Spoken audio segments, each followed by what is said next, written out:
નમસ્કાર, હું છું અંજલિ રાવલ અને તમે જોઈ રહ્યા છો ન્યૂ ભારત ન્યૂઝ. નજર કરીએ આજના ટોપ 25 ન્યૂઝ પર. ગુજરાત વિધાનસભામાં યુસીસી બિલ પસાર થવાનું છે ત્યારે અમદાવાદના ઈદના દિવસે યુસીસીના વિરોધમાં એઆઈએમઆઈએમનું વિરોધ પ્રદર્શન. જુમ્મા મસ્જિદ બહાર યુસીસી હટાવો દેશ બચાવો યુસીસી રદ કરોના બેનરો સાથે પ્રદર્શન. અમદાવાદમાં એલપીજી અને પીએનજી બંને કનેક્શન ધરાવતા લોકોની સંખ્યાનો તંત્રને તાળો મળતો નથી. અમદાવાદ શહેરમાં 2.5 થી 3 લાખ જેટલા ડબલ કનેક્શન હોવાની પૂરેપૂરી શક્યતા છે. બીજી તરફ કેટલાક તત્વો હાલ ઘરેલું બાટલામાંથી ગેસની કટકી કરી કોમર્શિયલ સિલિન્ડરમાં ભરીને બ્લેકમાં વેચવાનો ધંધો ચલાવી રહ્યા છે. રાજ્યમાં ભારે પવન સાથે કમોસમી વરસાદ વરસતા ઘઉં, ચણા, બાજરી, એરંડા સહિત અન્ય શિયાળુ પાકને નુકસાન થયું છે, જેથી ખેડૂતોના મોઢામાંથી કોળિયો છીનવાયો છે. અમરેલી, જૂનાગઢ, ગીર સોમનાથથી માંડીને છેક કચ્છ, ઉત્તર ગુજરાતમાં ખેતીને નુકસાન પહોંચ્યું છે, જેથી નુકસાનીનો સર્વે કરવાની માંગ ઉઠાવી છે. અમદાવાદના ભદ્ર વિસ્તારમાં પાથરણા વાળાઓને લઈને ચાલી રહેલો લાંબા સમયથી ચાલતો આજે વિવાદ છે ફરી એકવાર ચર્ચામાં આવ્યો છે. એમસી દ્વારા ગુજરાત હાઈકોર્ટના ચુકાદાને પડકારતા મામલો સુપ્રીમ કોર્ટ ઓફ ઇન્ડિયા સુધી પહોંચ્યો છે. ગુજરાતના મહેસૂલ વિભાગમાં મોટો ફેરબદલ આવ્યો છે. 800 કર્મચારીઓને નાયબ મામલતદાર તરીકે બઢતી અને 80 જિલ્લા ફેરબદલી કરવામાં આવી છે. છેલ્લા કેટલાક સમયથી ડિજિટલ અરેસ્ટના નામે નિર્દોષ લોકોને લૂંટવાનું પ્રમાણ જે છે ખૂબ વધી ગયું છે અને આ જોખમને જોતા ભારત સરકારે હવે આક્રમક વલણ અપનાવ્યું છે અને વોટ્સએપને સીધો આદેશ આપ્યો છે કે સ્કેમમાં વપરાતા ડિવાઇસને તાત્કાલિક બ્લોક કરવામાં આવે.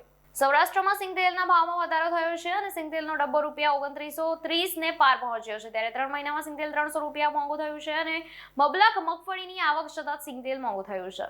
ગુજરાતના અનેક જિલ્લાઓમાં વરસેલા કમોસમી વરસાદ અને ફૂંકાયેલા ભારે પવનને કારણે ખેતીના પાકને વ્યાપક નુકસાન થયું છે. આ મામલે રાજ્યના કૃષિ મંત્રી જીતુ વાઘાણીએ મહત્વનું નિવેદન આપતા ખેડૂતોને આશ્વાસન આપ્યું છે કે સરકાર નુકસાનીનો કલ્યાણકારી અંદાજ મેળવી રહી છે. કેન્દ્ર સરકારના નાગરિક ઉડ્ડયન મંત્રાલયે એરલાઇન્સ માટે નવા નિયમો મુજબ હવે દરેક ફ્લાઇટમાં 60% સીટો માટે કોઈ એક્સ્ટ્રા ચાર્જ વસૂલી શકાશે નહીં. જોકે ઇન્ડિગો, એર ઇન્ડિયા અને સ્પાઇસજેટ જેવી મોટી કંપનીઓએ આ નિર્ણયનો સખત વિરોધ કર્યો અને ભાડા વધારાની ચીમકી આપી છે. રાહુલ ગાંધી 23 માર્ચે વડોદરામાં આદિવાસી અધિકારીના કાર્યક્રમમાં હાજરી આપશે. આ કાર્યક્રમમાં આદિવાસી વિસ્તારમાં કામ કરતી એનજીઓ, આદિવાસી આગેવાનો અને સેવાભાવી સંસ્થાઓના આગેવાનો ઉપસ્થિત રહેશે. કમોસમી વરસાદ પછી આજે રાજ્યમાં ગરમીનો પારો વધશે ત્યારે રાજ્યના મહત્તમ તાપમાનમાં 3 થી 5 ડિગ્રી સેલ્સિયસનો વધારો થશે અને આગામી 7 દિવસ દરમિયાન મહત્તમ તાપમાનમાં ધીરે ધીરે વધારો થશે, જેથી ફરીથી રાજ્યના લોકોને ગરમીમાં શેકવા માટે તૈયાર રહેવું પડશે. વિશ્વભરમાં યુદ્ધની અસરો હવે સુરતના ધમધમતા કાપડ ઉદ્યોગ પર સ્પષ્ટપણે જોવા મળી રહી છે. ત્યારે વૈશ્વિક સ્તરે ક્રૂડ ઓઇલના ભાવમાં થયેલા તોતિંગ વધારાને કારણે ટેક્સટાઇલ સેક્ટરમાં વપરાતી ચીજ વસ્તુઓના ભાવ આસમાને પહોંચ્યા છે, જેને લઈને ઉદ્યોગ જગતમાં ભારે ચિંતા વ્યાપી ગઈ છે. હવામાન નિષ્ણાત અંબાલાલ પટેલની આગાહી 25 માર્ચ સુધી પશ્ચિમી વિક્ષેપ આવશે અને 26 માર્ચથી દરિયાઈ વિસ્તારમાં પવન ફૂંકાશે અને પવનથી આંબાના પાકને અસર થશે અને ગુજરાત, રાજસ્થાનના ભાગોમાં વરસાદની શક્યતા રહેલી છે. મુખ્યમંત્રી ભૂપેન્દ્ર પટેલના માર્ગદર્શન રાજ્યભરના મહાનગરોમાં 2 દિવસીય મિલેટ મહોત્સવ અને પ્રાકૃતિક ફાર્મર માર્કેટ 2026નું આયોજન કરવામાં આવ્યું છે. અમદાવાદના સાબરમતી રિવરફ્રન્ટ ખાતે રાજ્ય કક્ષાના મિલેટ મહોત્સવનો કૃષિ મંત્રી જીતુ વાઘાણી શુભારંભ કર્યો છે. એએમસીએ જાહેર કરી દેશની પ્રથમ ઇનોવેશન પોલિસી. અમદાવાદ બનશે સ્ટાર્ટઅપ્સની લિવિંગ લેબોરેટરી. 5 વર્ષ માટે 250 કરોડનું ફંડ અને ટેક્સમાં 50% રાહત. સામાન્ય રીતે વિદેશના સિનેમાઘરોમાં ફિલ્મોની વચ્ચે ઇન્ટરવલ રાખવાની પ્રથા નથી, પરંતુ ધુરંધર 2 ધ રિવેન્જ એ કેનેડામાં આ પરંપરા તોડીને એક નવો ઇતિહાસ રચ્યો છે. કેનેડાના સિનેપ્લેક્સ થિયેટરમાં પહેલીવાર કોઈ ભારતીય ફિલ્મ માટે 15 મિનિટનો સ્પેશિયલ ઇન્ટરવલ બ્રેક રાખવામાં આવ્યો. જાણીતા અર્થશાસ્ત્રી રઘુરામ રાજને ગંભીર ચેતવણી આપી છે. તેમણે કહ્યું છે કે જો આ યુદ્ધ 1 મહિનાથી વધુ સમય સુધી ચાલ્યું તો ક્રૂડ ઓઇલના ભાવ $150 થી વધીને $200 પ્રતિ બેરલ સુધી પહોંચી શકે છે.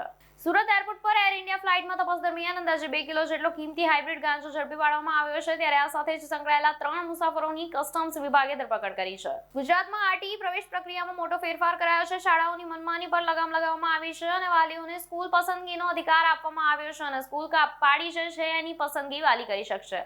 નવી દિલ્હી રેલવે સ્ટેશન પર ટૂંક સમયમાં QR કોડ એન્ટ્રી સિસ્ટમ શરૂ થશે, જેમાં AI કેમેરાથી સ્ટેશનના દરેક ભાગ જેવા કે પ્લેટફોર્મ, કોન્કોર્સ, એન્ટ્રી એક્ઝિટ પોઈન્ટ અને એવી જગ્યાઓ જ્યાં અનધિકૃત પ્રવેશની શક્યતા હોય ત્યાં કેમેરા દ્વારા નજર રાખવામાં આવશે.